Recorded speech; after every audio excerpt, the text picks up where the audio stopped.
નમસ્કાર, dB live ન્યૂઝમાં આપનું સ્વાગત છે।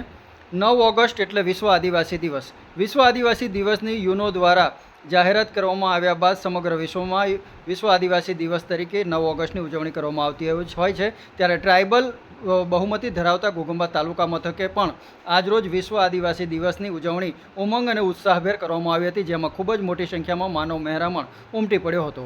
રાજગઢ પાલ્લા મુકામે આદિવાસી યુવા સમિતિ સૂચિત દ્વારા પણ અલગથી આદિવાસી દિવસની ઉજવણીનું આયોજન કરવામાં આવ્યું હતું, જેની અંદર ખૂબ જ મોટી સંખ્યામાં આદિવાસી સમાજના યુવાનો, વૃદ્ધો, ભાઈઓ, બહેનો, બાળકો સહિત પરંપરાગત વેશભૂષાની અંદર તેમજ પોતાના શસ્ત્રો સહિત ખૂબ જ મોટી સંખ્યામાં માનવ મહેરામણ ઉમટી પડ્યો હતો।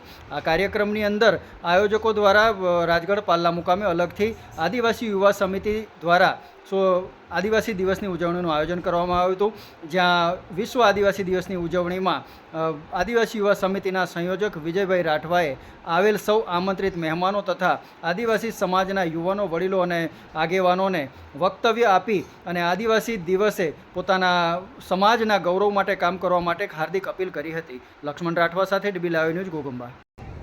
જ્યારે તાલુકા પંચાયતમાં જઈશું, ઘણા એવા સરપંચોની પોલ ખુલવાની છે, ઘણા એવા તાલુકા પંચાયતોની પોલ ખુલવાની છે અને ઘણા એવા જિલ્લા પંચાયત સભ્યોની પણ પોલ ખુલવાની છે। જેમ જેમ પોલ ખુલશે એમના બધાના નામ તમારી સામે આવશે।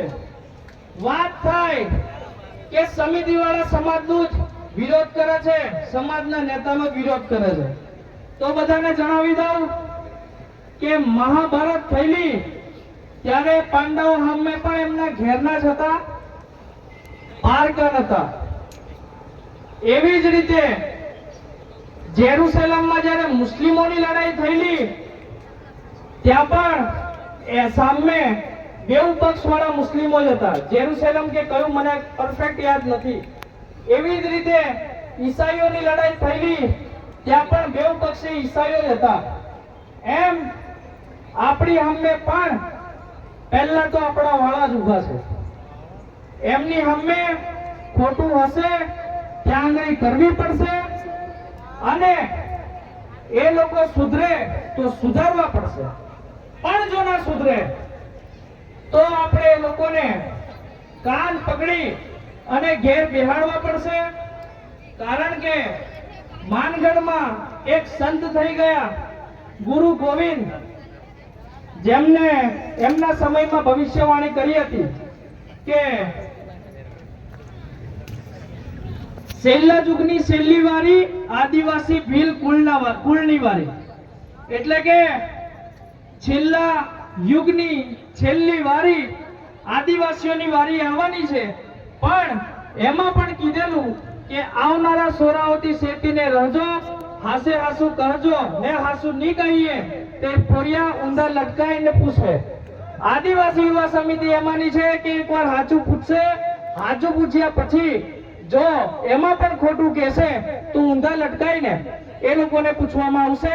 એમાં પછી કોઈ પણ હોય કોઈની પણ શરમ ભરવામાં આવશે।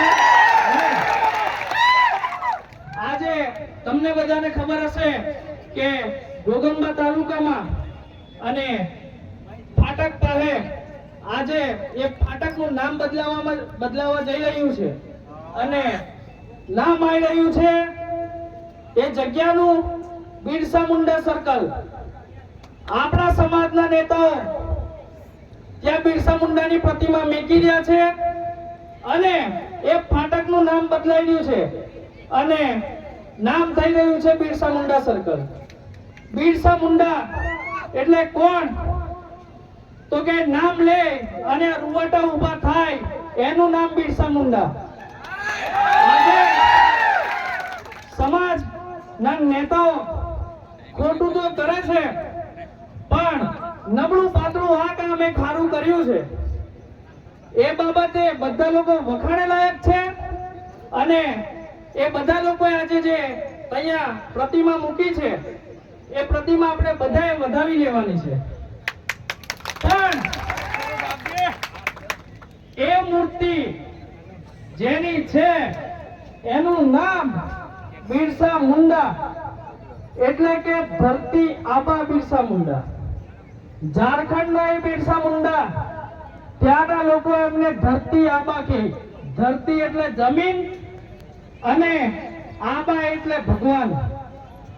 ધરતીનો ભગવાન કહેવામાં આવ્યો છે બિરસા મુંડાને.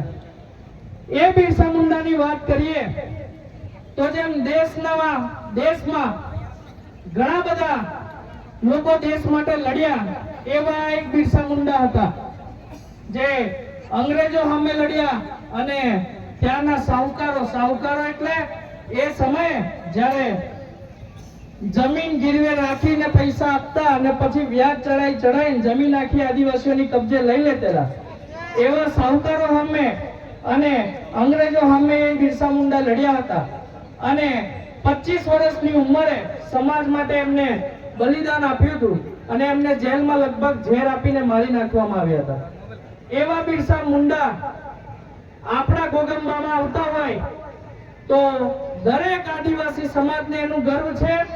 અને હું આદિવાસી યુવા સમિતિ તરફથી અને સમગ્ર ગોગંબા આદિવાસી સમાજ તરફથી હું એ તમામ નેતાઓને અભિનંદન પાઠવું છું કે ગાંડા તો ગાંડા પણ જીવનમાં એક સારું કામ કર્યું. પણ આ એક કામ કરવાથી અહીંયા ગાડી બંધ થવાનું નથી. કારણ કે મૂર્તિ તો આવી છે. મૂર્તિ મૂકવાથી આપણને બિરસા મુંડા દેખીને એટલું યાદ આવવું જોઈએ કે એને શું કરેલું. એમ નેતાઓને પણ મારી સમગ્ર આદિવાસી સમાજ તરફથી અને આદિવાસી યુવા સમિતિ તરફથી સલાહ છે કે રોજ સવારે મૂર્તિને દેખે અને શીખે કે એને સમાજ માટે શું કરેલું. બિરસો મુંડો સરપંચ નતો, ના તાલુકા સભ્ય હતા, ના જિલ્લા પંચાયત સભ્ય હતા કે ના આપણે હાલોલ વિધાનસભાના આમ આદમીના ઉમેદવાર હતા. બિરસા મુંડા જેમ હું અને તમે બધા અને આપણા નેતાઓ બધા જેમ આદિવાસીના પેટે પાકેલા, એ રીતે બિરસા મુંડા પણ પાકેલા. એમને જે સમાજ માટે કર્યું એમ બિરસા મુંડાઓ જેવું કામ કરજો. કારણ કે બિરસા મુંડા જોડે તો સત્તા નથી, છતાં પણ સમાજ માટે કર્યું. અને આજે નથી છતાં પણ એ યાદ લોકોને છે અને લોકો એને પૂજે છે. બિરસા મુંડાએ એ ટાઈમે કીધું હતું કે તમે કદાચ મને મારી નાખો પણ મારા વિચારોને કેમ ના મારશો. મારા વિચારો ઘાસ જેવા છે, જેટલા તમે કાપશો એટલા ફરીથી ઊભા થશે. આદિવાસી યુવા સમિતિ મૂર્તિ નથી લેકી, પણ ચાલવાની તો બિરસા મુંડાની જેમ જ